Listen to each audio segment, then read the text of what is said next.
حضرت حسن اور حضرت حسین رضی اللہ تعالیٰ عنہما، قربان جاؤں، حضرت حسن رضی اللہ تعالیٰ عنہ ایک مرتبہ نبی کریم صلی اللہ تعالیٰ علیہ وسلم نے اٹھایا، منبر پہ پاس بٹھایا. معمولی ہستی نہیں ہے، اٹھایا منبر پہ. بچے سب کو پیارے ہوتے ہیں، لیکن پھر بچوں کے بچے جو ہوتے ہیں نا، بیٹی کی اولاد یا بیٹوں کی اولاد، یہ کیا ہوتی ہے؟ یہ بہت پیاری ہوتی ہے. اٹھایا، پاس بٹھایا اور فرمایا ان ابنی ھذا سید، ان ابنی ھذا سید. او لوگو، میرا یہ بیٹا سردار بیٹا ہوگا. کیا ہوگا؟ ان ابنی ھذا سید لعل اللہ ان یصلح بہ بین فئتین عظیمتین من المسلمین. امید ہے اللہ میرے اس لخت جگر کے ذریعے مسلمانوں کی دو عظیم الشان جماعتوں کی صلح کروا دے گا. ابھی بچے ہیں، لیکن میرے پیغمبر کی پیشن گوئی، ظاہر بات ہے ایسی پیشن گوئیاں وہی سے دی جاتی ہیں. کس سے؟ وہی کے ذریعے دی جاتی ہیں. اب یہ پیشن گوئی کب پوری ہوئی بتلا دوں جی، اگر کسی کو برا نہ لگے. ہاں لگتا ہے تو لگے، آپ کو نہیں لگتا، میرا اشارہ سمجھیے ذرا، ٹھیک ہے نا.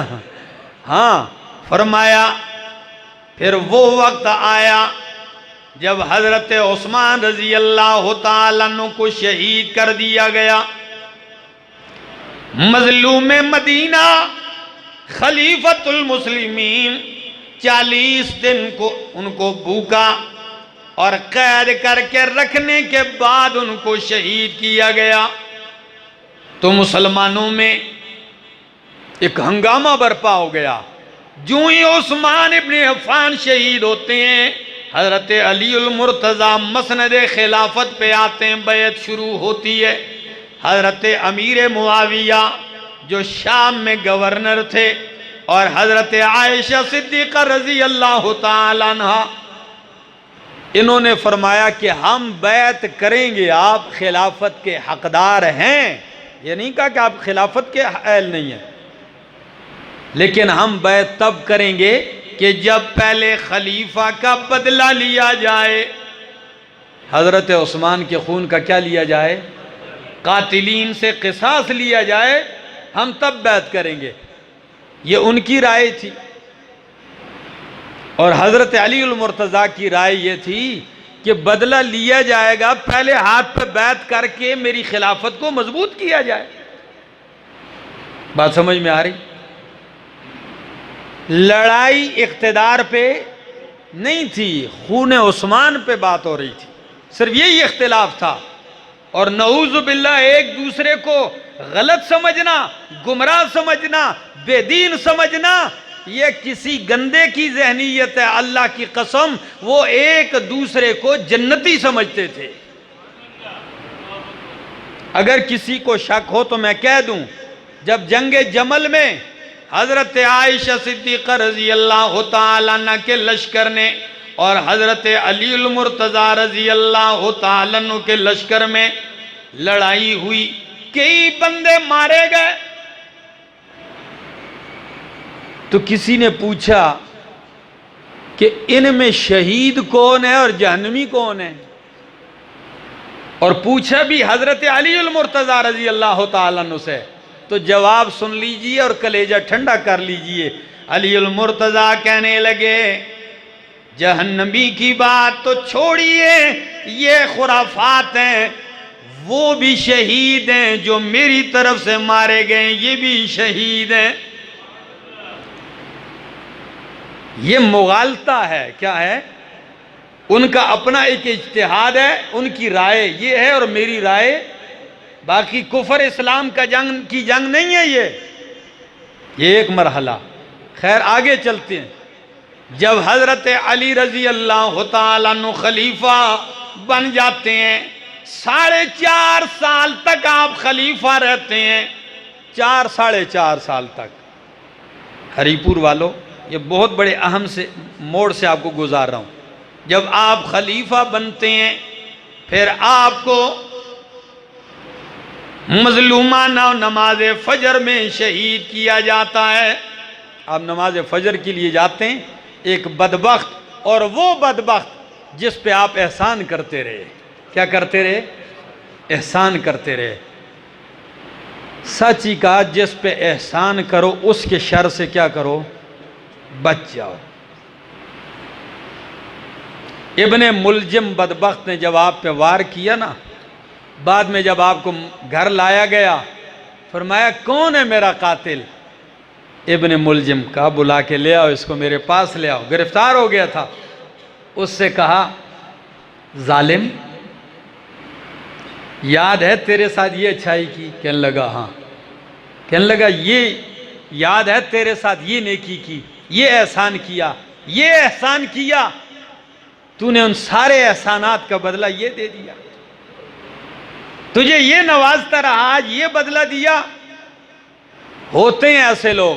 شیرازی، حافظ سعدی شیرازی نے کیا مزے کی بات کہی ہے، کہتے ہیں سعدیہ شیرازیہ پندے مدے بدذات را، سعدیہ شیرازیہ پندے مدے بدذات را، بدذات چون عاقل شود گردن زدن استاد را۔ او سعدیہ شیرازیہ، کمزات کو کبھی نصیحت نہ کرنا۔ کس کو؟ کمزات کو، بدذات کو کبھی نصیحت نہ کرنا۔ بدذات چون عاقل شود گردن زدن استاد را، بدذات جب جو ہی عقل پاتا ہے تو وہ پہلی گردن استاد کی مارتا ہے۔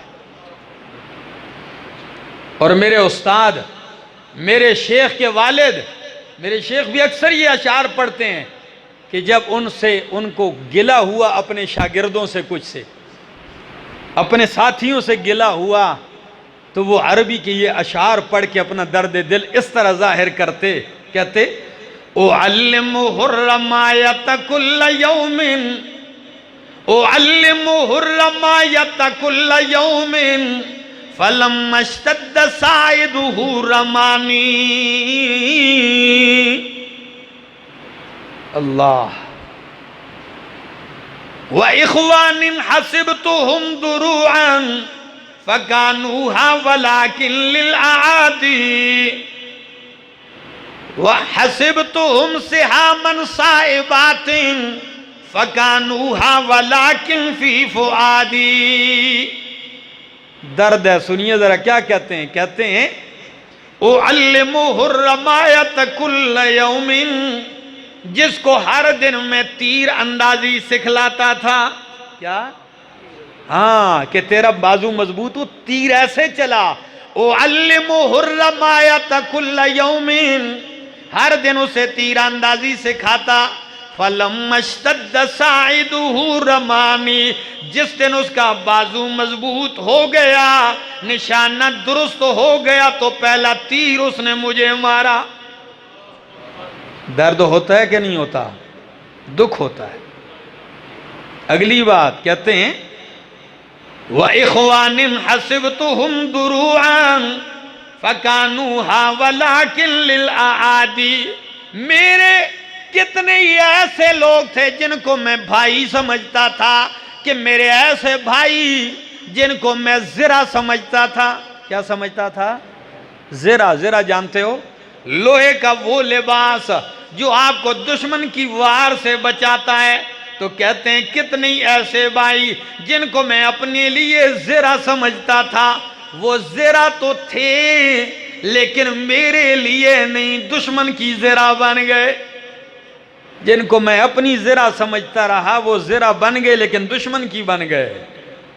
اور اگلی بات میں کہتے ہیں ہائے،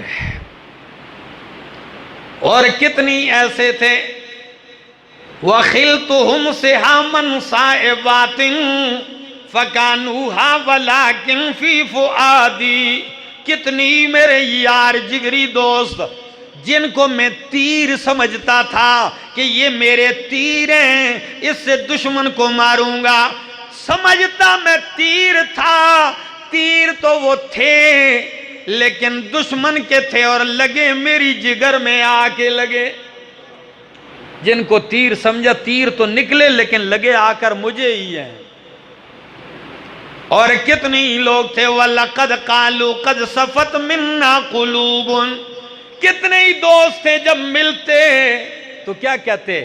ہمارے دل بڑے صاف ہیں حضرت جی، ساڈا دل کیوے صاف ہے۔ آج بھی کئی لوگ کہتے ہیں جی ہمارا دل بڑا صاف ہے، تو شیخ فرماتے تھے وَلَقَدْ قَالُوا وَلَقَدْ صَدَقُوا، کوئی شک نہیں کہ ان کے دل صاف تھے، وَلَكِنْ مِنْ وِدَادِي، لیکن میری محبت سے صاف تھے۔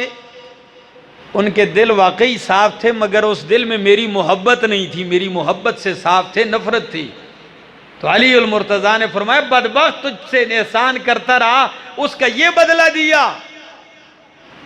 پھر بیٹے سے کیا فرمایا؟ قربان جاؤں، فرمایا حسن حسین ادھر آئیے، فرمایا لے جاؤ میرے اس مجرم کو، اس کے لیے بستر بھی نرم کرو، کھانا بھی تازہ اسے کھلاؤ، اچھا خوراک اچھا کھانا اسے کھلاؤ، اگر میں ٹھیک ہو گیا اس کا فیصلہ میں خود کروں گا، اور اگر میری صحت نے جواب دیا میں شہید ہو گیا تو جس تلوار سے اس کی تلوار سے اس کی گردن مار کے میرے پیچھے اس کو بھی بھیج دینا، باقی فیصلہ اس سے اپنے رب کی بارگاہ میں کروں گا۔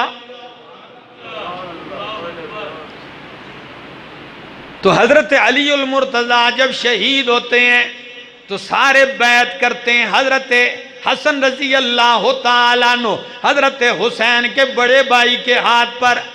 جب حضرت حسن خلیفہ بنتے ہیں، باپ کی جگہ کیا بنتے ہیں؟ خلیفہ بنتے ہیں۔ حدیث کی پیشن گوئی کی طرف اتنا لمبا سفر میں نے کیا کہ میرا یہ بیٹا کیا ہے؟ سردار ہے۔ اللہ میرے اس بیٹے کے ذریعے دو عظیم الشان مسلمانوں کے گروہوں کے درمیان کیا کرے گا؟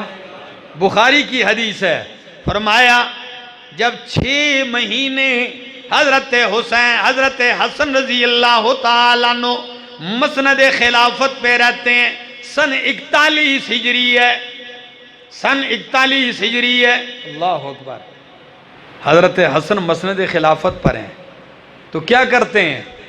6 مہینے خلافت کرنے کے بعد حضرت امیر معاویہ رضی اللہ تعالیٰ عنہ جنہوں نے الگ خلافت کا اعلان کیا تھا، اختلاف چلا آ رہا تھا، تو ان تک پیغام بھیجا، کہا کہ امیر معاویہ جو میرے باپ کا حصہ بنتا تھا میں خلافت کا وہ حصہ بھی آپ کو دے کر صلح کرنا چاہتا ہوں۔ کیا کرنا چاہتا ہوں؟ لوگ حیران ہیں، اپنی فوج کے کمانڈر کو بھی بلایا، خود بھی تیار، حضرت حسین رضی اللہ تعالیٰ عنہ کو بھی تیار کیا، اور امیر معاویہ رضی اللہ تعالیٰ عنہ آتے ہیں، مسجد میں کھڑے ہو کر امیر معاویہ رضی اللہ تعالیٰ عنہ سے کیا کرتے ہیں؟ صلح کرتے ہیں اور ان کو خلیفہ مان لیتے ہیں۔ 6 ماہ کے بعد دستبردار ہو جاتے ہیں۔ آج تک اہل بیت سے محبت کرنے والا ایک گروہ حضرت حسن کو اسی لیے بری نگاہ سے دیکھتا ہے کہ انہوں نے صلح کیوں کی، یعنی ان کی محبت تب ہے کہ جب فیصلے ان کی مرضی کے مطابق ہوں، یہ 14 صدیہ بعد آنے والوں کی مرضی کے مطابق۔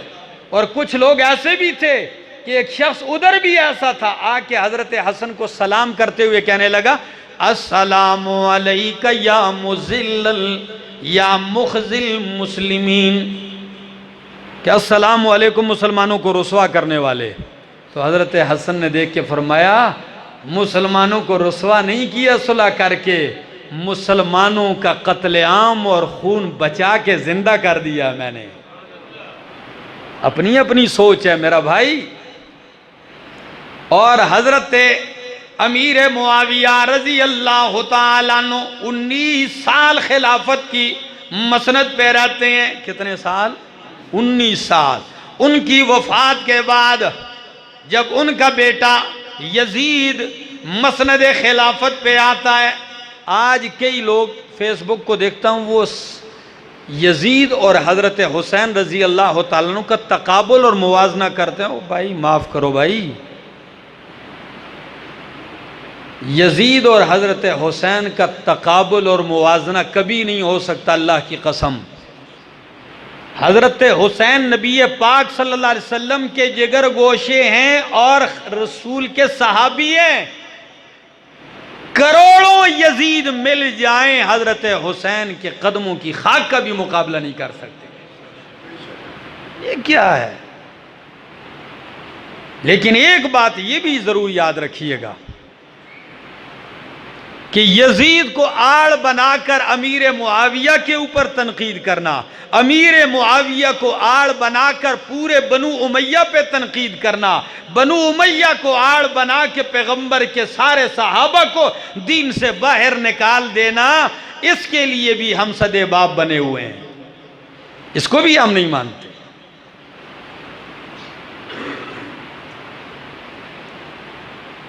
ہم برملا کہتے ہیں ہری پور والوں کہ حضرت حسین رضی اللہ تعالیٰ عنہ کو جنہوں نے شہید کیا، ان کے مظلومانہ قتل میں جو شریک ہے، جو معاون ہے، جو حصے دار ہے، اللہ سب پہ لعنت کرے.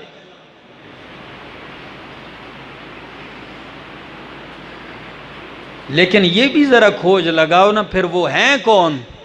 جی یہ کھوج بتلاؤں.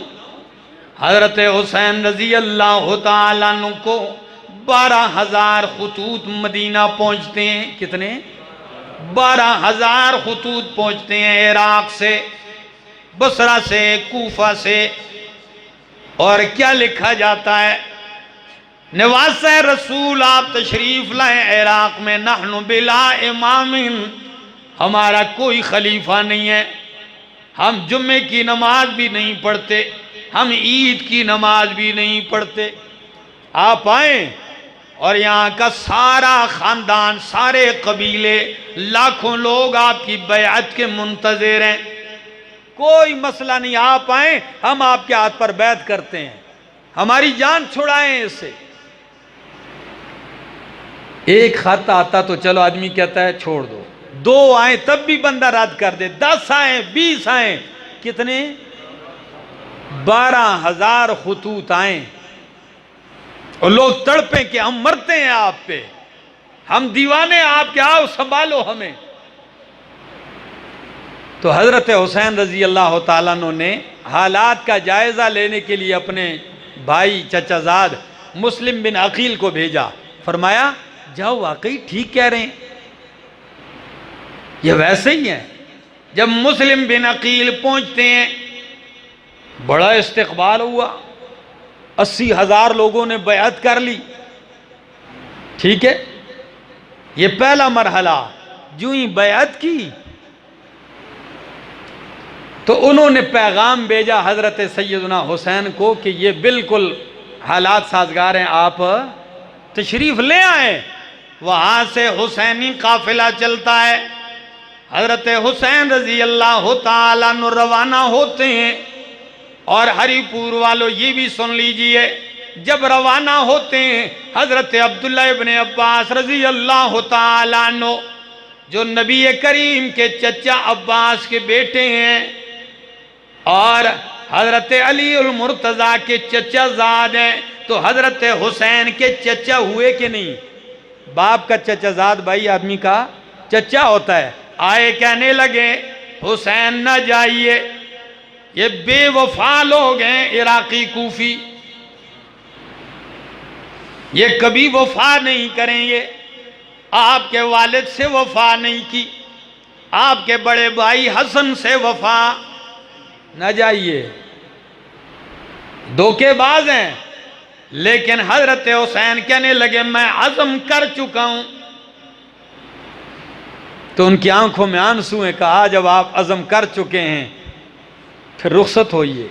حضرت عبداللہ ابن عمر رضی اللہ تعالیٰ عنہ آتے ہیں، منع کرتے ہیں، ابو سعید خدری منع کرتے ہیں، فرمایا نہ جائیے، خدا را تنہا رہ جاؤ گے، اکیلے رہ جاؤ گے، یہ غدار ہیں۔ لیکن حضرت امام حسین کہنے لگے میں عزم کر چکا ہوں کہ اب چلنا ہے۔ جب چلنے لگتے ہیں تو عبداللہ ابن عمر کہنے لگے آؤ میرے سینے سے لگ جاؤ، میں تمہیں شہید دیکھ رہا ہوں، آؤ میرے سینے سے لگ جاؤ، میں تمہیں شہید دیکھ رہا ہوں۔ یوں لگایا اور رخصت کیا۔ یہ 80 آدمیوں کا قافلہ چل پڑتا ہے، بچے، عورتیں، گھر کے خاندان، سارے افراد چل پڑتے ہیں، کربلا تک پہنچتے ہیں سن 61 ہجری۔ تفصیل میں نہیں جاتا، کتابوں کے انبار یہ میرے پاس، میں بہت ساری کتابیں لے کے آئے، ایک تو وقت بھی اجازت نہیں دے رہا، اور دوسرا فضول قسم کی باتیں وہ مقصد بھی نہیں ہے۔ حضرت حسین رضی اللہ تعالیٰ عنہ کربلا پہنچتے ہیں، راستے میں پتہ چلتا ہے کہ مسلم بن عقیل کو شہید کر دیا گیا ہے۔ 80,000 بیعت کرنے والوں میں 80 بندہ بھی ساتھ نہیں، ایک بندہ بھی نہیں، شہید ہو گئے ہیں، اور انہوں نے پیغام بھیجا کہ آپ نہ آئے، واپس ہو جائیں۔ لیکن حضرت حسین نے جب دیکھا کہ بھائی شہید ہو گیا تو اب میں کیسے واپس جاؤں گا؟ مسلم بن عقیل کے بچے بھی تھے، انہوں نے کہا ہمارے بابا شہید ہو گئے، اب کیسے جائیں؟ اب چلتے ہیں۔ سامنے سے ابن زیاد کا لشکر آتا ہے، آپ بیعت کر لیں۔ نے کہا مجھے جانے دو۔ 3 باتیں حضرت حسین رضی اللہ تعالیٰ نے پیش کی۔ کتنی؟ پہلی بات، یا مجھے واپس جانے دو، دوسری بات، یا مجھے کسی اسلامی محاذ پہ لڑنے دو جا کے میں شہید ہو جاؤں، یا تیسری بات مجھے چھوڑ دو، تم بیچ سے ہٹ جاؤ، مجھے سیدھا جا کے یزید سے ملنے دو، میں اپنی بات ان سے خود نمٹا لوں گا۔ تو انہوں نے جب دیکھا کہ ان تینوں باتوں میں تو ہم پھنستے ہیں، یہ واپس گئے تب بھی ہم ننگے ہوں گے، یہ یزید سے ملنے چلے گئے اب تب بھی ہمارے راز کھلیں گے، یہ سازش عیاں ہو جائے گی، تو بہتری اسی میں ہے کہ ادھر ہی سارا معاملہ نمٹا دیا جائے۔ جب لڑائی شروع ہونے لگ گئی تو اس وقت حضرت حسین رضی اللہ تعالیٰ عنہ گھوڑے پہ سوار ہو کے نام بھی لے کے تھے، او فلاں کیا تو نے خط نہیں لکھا تھا؟ یہ تیرا خط نہیں ہے، فلاں تو نے خط نہیں لکھا تھا۔ جنہوں نے خط لکھے تھے ان کا نام ان کی ولدیت کے ساتھ لے کے کہا یہ میرے خیموں میں بورے بھرے ہوئے تمہارے خطوط کی، کیا تم نے نہیں لکھے؟ آج تم ہی کھڑے ہو مجھے مارنے۔ سارے انکاری ہو گئے۔ کیا؟ کسی نے کیا کہا؟ الکوفی لا یوفی۔ سارے فرمایا بلایا بھی، آج دھوکہ بھی کیا، اور آج میرے خون میں اپنے ہاتھ بھی رنگین کرو گے۔ لڑائی شروع ہوئی اور میرے پیغمبر کا گھرانہ مظلومانہ حالت میں شہید کیے گئے، 72 آدمی یہاں سے۔ اس میں حضرت حسین کے لخت جگر زین العابدین جن کا نام ہے علی ابن حسین رضی اللہ تعالیٰ عنہ، یہ حضرت حسین کے بیٹے تھے، یہ بچ گئے تھے۔ یہ اس لیے کہ یہ سفر میں بیمار، یہ خیمے میں پڑے ہوئے تھے، باقی بچے مارے گئے، عورتیں، جو ظلم ہوا وہ برداشت سے بھی باہر ہے۔ لیکن ہری پور والوں، یہی زین العابدین اس قافلے میں بچتے ہیں۔ اس وقت روئے زمین پر جتنی بھی سید ہیں وہ سب زین العابدین سے نسل چلتی ہے، باقی کوئی نہیں بچا تھا۔ حضرت حسین کی اولاد میں کون بچا تھا؟ حضرت زین العابدین اور تمام روئے زمین کے سید اس وقت یہ انہی سے ہیں۔ مجھے ان سیدوں پہ بھی دکھ ہوتا ہے کہ جو حضرت عمر کو برا کہتے ہیں، حالانکہ آپ کو یہ بھی ذرا سن لیجئے کہ حضرت زین العابدین پیدا کس سے ہیں؟ حضرت عمر رضی اللہ تعالیٰ عنہ جب فارس ایران کو فتح کرتے ہیں تو شاہ فارس کی 3 بیٹیاں شہزادیاں قید ہو کے آتی ہیں۔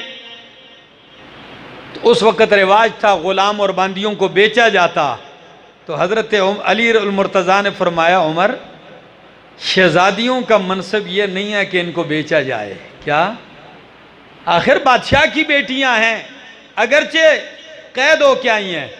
تو حضرت عمر نے فرمایا جب شہزادیاں ہیں تو پھر شہزادے کے مناسب ہیں، تو ان میں سے ایک آپ نے تحفتاً عطیہ کر دی حضرت حسین رضی اللہ تعالیٰ عنہ۔ اللہ اکبر، حضرت حسین رضی اللہ تعالیٰ عنہ کو۔ اور یہ سنی کتابوں کی بات نہیں، یہ شیعہ سنی تمام کتابوں میں، جن کا ایک نام ذکر کیا جاتا ہے شیر بانو۔ حضرت زین العابدین انہی سے پیدا ہیں اور انہی سے سید خاندان جو حضرت حسین رضی اللہ تعالیٰ عنہ کی اولاد ہے یہ بچتی نظر آتی ہے۔ اور آپ کو ایک حوالہ سنا دوں عجیب کہ حضرت اللہ بڑی عجیب بات ہے، حضرت زین العابدین رحمت اللہ تعالی علیہ یہ حضرت حسین رضی اللہ تعالیٰ عنہ کے لخت جگر ہیں، بہت بڑے فقیہ محدث اور عالم تھے، کافی عمر پائی انہوں نے، ٹھیک ہے جی، بڑے عالم تھے۔ تو کسی نے انہی کربلا میں سے بچنے والے زین العابدین سے پوچھ لیا کہ حضرت ابو بکر اور حضرت عمر کا مقام پیغمبر کے زمانے میں کیا تھا، نبی کریم کے نزدیک ان کا مرتبہ کیا تھا؟ سوال سمجھ میں آیا؟ کن سے ہوا ہے؟ حضرت حسین رضی اللہ تعالیٰ عنہ کے بیٹے زین العابدین سے پوچھا گیا کہ حضرت ابو بکر اور حضرت عمر کا مقام پیغمبر کے نزدیک کیا تھا جب یہ زندہ تھے؟ تو حضرت امام زین العابدین کہنے لگے وہی مقام تھا جو اب بھی ہے۔ نہیں سمجھ میں آیا؟ ذرا اشارہ سمجھنا۔ سائل نے پوچھا پیغمبر کی زمانے میں ان کا مرتبہ پیغمبر کے ہاں کیا تھا؟ فرمایا وہی مرتبہ تھا جو اب ہے۔ فرمایا اب کیا مطلب؟ یوں اشارہ روضہ رسول کی طرف کر کے کہا جن کو اب بھی پاس رکھا ہوا ہے اسی طرح زندگی میں پاس رکھا تھا۔ فرمایا نظر نہیں آتا؟ ان کا مقام یہی تھا اس دور میں جو اب بھی ہے، سامنے جا کے دیکھ لو۔ یہ محبتیں ہیں، یہ پیار ہے۔ اور میں نے ہمیشہ کوشش کی ہری پور والوں اس منبر سے جب بھی صحابہ کا تذکرہ کیا ہے میں نے یہی کوشش کی ہے کہ امت کے سامنے صحابہ کو ایسے پیش کروں کہ رحماء بینہم کی تفسیر بن جائیں، آپس میں شیر و شکر ثابت ہوں، آپس میں پیار محبت والے۔ آپ کہیں گے کیا دلیل ہے؟ میرے پاس تاریخ کی دلیل نہیں، میرے پاس دلیل ہے تو رب کا قرآن ہے کہ قرآن نے کہا محمد الرسول اللہ والذین معہ اشداء علی الکفار رحماء بینہم، آپس میں مہربان تھے، آپس میں رحم دل تھے۔ اللہ کی قسم ہے اگر رحم دل نہ ہوتے تو حضرت علی المرتضیٰ حضرت فاطمۃ الزہرا کی بیٹی حضرت ام کلثوم کا نکاح حضرت عمر سے کیوں ہوتا؟ ایک شیعہ کہنے لگا میں نہیں مانتا ہوں۔ میں نے کہا جب تو نہ ماننے پہ آئے تو پیغمبر کی بیٹی کا انکار کر جائے، کوئی زور تو نہیں ہے، لیکن حقیقت چھپتی نہیں ہے۔ حضرت علی المرتضیٰ کی بیٹی ہیں ام کلثوم بنت فاطمہ. کیا نام ہے؟ ام کلثوم بنت فاطمہ. حضرت فاطمہ الزہرا کی بیٹی ہیں، حضرت علی المرتضیٰ کی بیٹی ہیں. فاروق اعظم رشتہ مانگنے آتے ہیں. ایک دفعہ آئے، دو دفعہ آئے، پھر کیا کہا ذرا سنیے. فرمایا علی پتہ ہے میں یہ رشتے کے لیے بار بار کیوں آتا ہوں؟ فرمایا کیوں آتے ہو؟ فرمایا اس لیے کہ میرا نبی کے خاندان سے رشتہ ہو جائے، اس لیے کہ میرے پیغمبر نے کہا قیامت والے دن سارے رشتے ٹوٹ جائیں گے سوائے میرے رشتے کے. معجم کبیر طبرانی. فرمایا میں تو اس لیے آتا ہوں. تو فرمایا کہ میں نے تو ارادہ تھا کہ ان کو اپنے چچا زاد کے لیے میرا ارادہ تھا رشتہ دینے کا. فرمایا آپ کے چچا زاد سے بڑھ کے زیادہ عزت پیار دوں گا اس نسبت کی وجہ سے. حضرت علی نے فرمایا میں نے دے دیا ہے. جب رشتہ ادھر سے ہوتا ہے آپ خوشی سے جھومتے مسجد آتے ہیں، مسجد نبوی، مہاجرین و انصار بیٹھے ہیں. فرمایا او مہاجرین و انصار کی جماعت، اللہ کے بندو مجھے مبارکباد نہیں دیتے ہو؟ مجھے مبارکباد نہیں دیتے ہو؟ سب نے فرمایا امیر المومنین کس بات کی مبارکباد؟ فرمایا پیغمبر کی بیٹی حضرت فاطمہ کی لخت جگر ام کلثوم سے رشتہ ہو گیا ہے. اس سے بڑھ کر میرے لیے اعزاز کیا ہے؟ اور انہی سے یہ صرف تاریخ نہیں، اٹھائیے صحیح بخاری میں بھی ہے انشاءاللہ، یہ آپ کو حوالے ملیں گے اس کے، صحیح بخاری میں بھی ہے. اللہ ذرا ایک اور حوالہ بھی سن لیجیے. حضرت عمر رضی اللہ تعالیٰ عنہ کی یہ جو بیوی ہیں حضرت ام کلثوم حضرت علی کی جو بیٹی ہیں، ان سے ایک بیٹا پیدا ہوا جس کا نام ہے زید رضی اللہ تعالیٰ عنہ، اور ایک بیٹی پیدا ہوئی جس کا نام حضرت رقیہ ہے. زید بہت بڑے عالم فاضل فقیہ بنے ہیں، قریش کے نامور شخصیت بنے ہیں، اور کبھی کبھی موڈ میں آ کے کہتے لوگو میری شان کیا پوچھتے ہو، میں تو 2 خلیفاؤں کا بیٹا ہوں. کسی نے کہا کیسے؟ فرمایا ایک خلیفہ عمر میرا والد ہے، دوسرا خلیفہ میرا ننا نانا ابو علی المرتضیٰ ہے.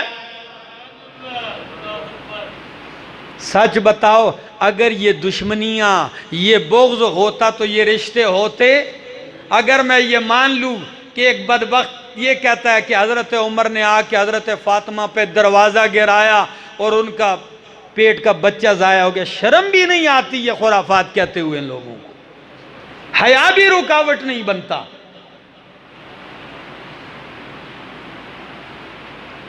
آئیے ہری پور والوں ان محبتوں کا ذکر کیجئے. خدا را صحابہ کرام کو خونخوار، صحابہ کرام کو آپس میں دشمن، صحابہ کرام کو باہمی ایک دوسرے کے ساتھ بغض و نفرت کرنے والا بنا کر نہ پیش کیجئے. صحابہ کرام کو رحماء بینہم کی تفسیر بنا کر پیش کیجئے.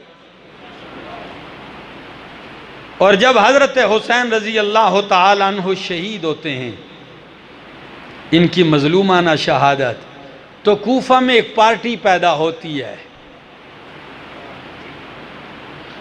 کسی نے دیکھا جلوس میں کر رہا ہے، اپنے سروں پہ مٹیاں بھی ڈال رہے ہیں، چیخ بھی رہے ہیں. کسی نے پوچھا اس گروہ کا نام کیا ہے؟ کہا جی التوابون. کیا؟ کسی نے کہا التوابون کس بلا کا نام ہے؟ توبہ کرنے والے. کہنے لگا یہ جو رو رہے ہیں، یہ جو چلا رہے ہیں، یہ جو پیٹ رہے ہیں، یہ وہی لوگ ہیں جنہوں نے حضرت حسین کو شہید کیا. اس گناہ پہ آج رو رہے ہیں. اللہ اکبر. جب روتا ہوا ان کو دیکھا، فرمایا اگر تم روتے ہو تو مارا کس نے ہمیں؟ تم روتے ہو تو مارا کس نے ہے؟ میرے بھائیوں، اللہ ہمیں صحابہ کرام سے محبت نصیب فرمائے۔ میں تو سچ کہتا ہوں، ہری پور والوں آپ اتنا تو دیکھیے، فیصل آباد میں، لاہور میں، آپ نے میڈیا پہ دیکھ، فلاں جگہ ایک دل خراش واقعہ آ گیا، ایک فلاں کو مظلومانہ قتل کیا گیا، گاڑی سے اتار کے ان کو مارا گیا ہے۔ ہم بنا اس کا مسلک معلوم کیے ہوئے، اس کا خاندان معلوم کیے ہوئے، ان کا نسب معلوم کیے ہوئے، صرف ٹی وی پہ پٹی سنتے ہیں، پڑھتے ہیں، دیکھتے ہیں تو ہمیں دکھ ہوتا ہے۔ تو اس چیز کو سامنے رکھتے ہوئے کس کو دکھ و تکلیف نہیں ہوگی کہ نواسہ رسول، جس کا باپ علی المرتضیٰ ہو، جس کی اماں فاطمۃ الزہرا ہو، جن کی نانی خدیجۃ الکبریٰ ہو، جن کا نانا خود مصطفیٰ ہو، جن کا بڑا بھائی حسن مجتبیٰ ہو،